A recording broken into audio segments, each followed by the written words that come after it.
Мои стихове. Анита Христова Трифонова. Секирата. Слънце грее и пече, а на мен ми е добре. Като птичка леко крила, в бяло цялата съм мила. От кога ли не съм била тъй спокойна и със сила, не присъща за жена. Аз посрещам днес врага. Има кой да ме събужда, има кой да ме възбужда. Предизвиква и ругае. Моята душа той трае. Извисена от високо гледам аз на той.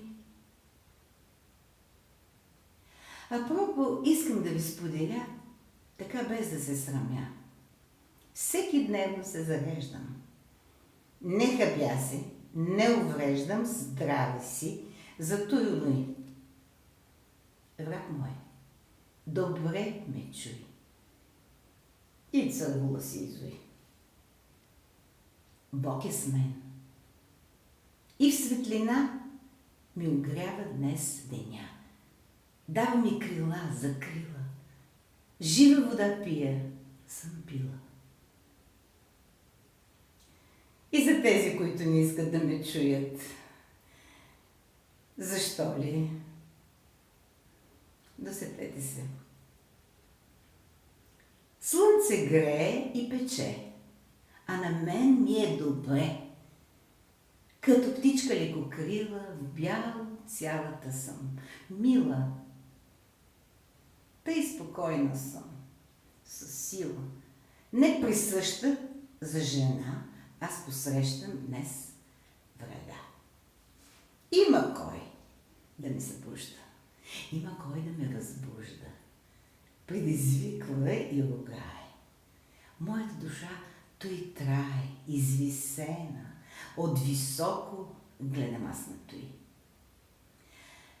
Апропо искам да ви споделя, така без да се срамя.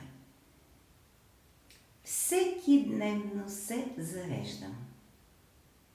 Не хабя се, не увреждам здраве си за трудно е.